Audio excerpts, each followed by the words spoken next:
We've got some breaking news. It's not what you thought it was going to be.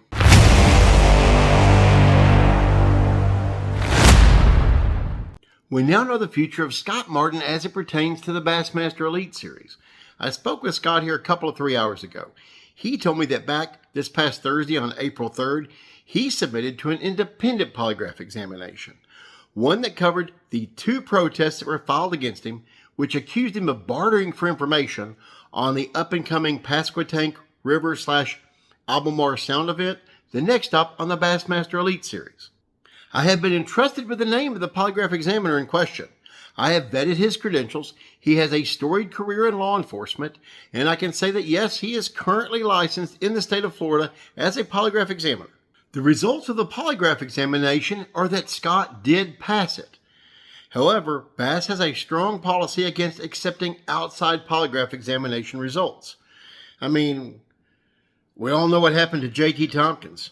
Scott told me that during this year's Bassmasters Classic, he had a sit-down with his family and discussed his plans on whether he was going to be fishing the 2026 Elite Series season. They kind of all came to the agreement this would be his last season anyway. So with these 2 protests coming against him, and the fact that B.A.S.S does not, by policy, accept the results of an outside polygraph examination, he's done effective immediately. But he'll be focusing on more content for his show, as well as fishing events that bring him more joy. Fun tournaments, and fishing with his family. Meanwhile, a short time ago, B.A.S.S released their own statement on the matter. It's very short and sterile. Here's what it says. B.A.S.S officials confirmed that Elite Series angler Scott Martin has voluntarily withdrawn from bass competition for the remainder of 2025. A formal protest was submitted on March 28 concerning Martin. However, he chose to step away from the Elite Series before the B.A.S.S investigation process concluded and prior to the administration of an official truth verification exam. With B.A.S.'s recent history of kind of sketchy polygraph examinations, I can understand why an angler wouldn't want any part of them. Think about it. Last year, J.T. Tompkins had to take a polygraph because his name was accused of being on a list that never even actually existed. He failed B.A.S.'s polygraph, but he passed an independent exam. Then this year we have Matt Herron. Matt had to take his test under a lot of physical pain and duress, which is not what the procedure calls for at all. He failed, got mad, and left. Now we have Mr. Scott Martin's. So, when it comes to polygraph examinations, I think B.A.S.S is out of their league when they're trying to determine the truth or deception of about anybody. In my opinion, I think B.A.S.S needs to revamp their entire polygraph examination process. From who conducts them, the conditions they're conducted under, right down to what triggers them.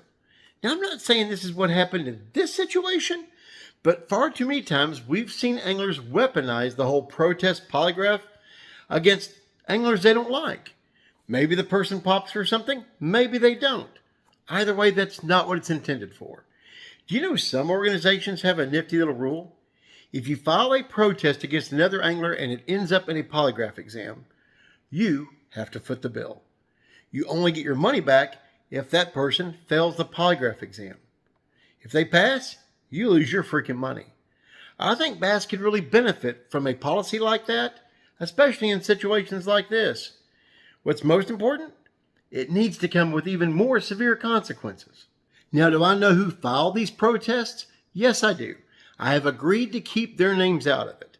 However, I can confirm to you that exactly what Scott said he's been accused of is exactly what was contained within those protests. And while Scott had no prior relationship with one of the protesters, the 2 protesters did know each other. And I think one of them may have some business reasons why he doesn't want his name out there, and that's kind of understandable.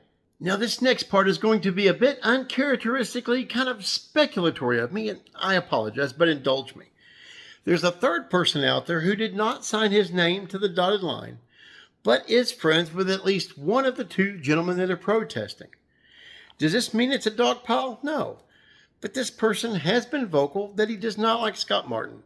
But you can take one look at my comment section and know the line forms to the left on that one. So is it something? Who knows? And I'll reiterate, taking a polygraph examination with B.A.S.S these days is a really risky proposition. I mean, one, who's really running things behind the scenes? And two, if they don't like you, are you doomed to fail? And by the way, this is a question that's been brought to me by several anglers. One thing is for certain, there are too many people both inside and outside the organization. You know who that quote's from. That have way too many sticky fingers in the pot trying to control all aspects of bass. And you heard it here first, that's going to end up being their freaking downfall.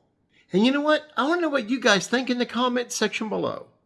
I want to thank each and every single one of you for watching. Thank you so much. A special shout out goes to my channel members.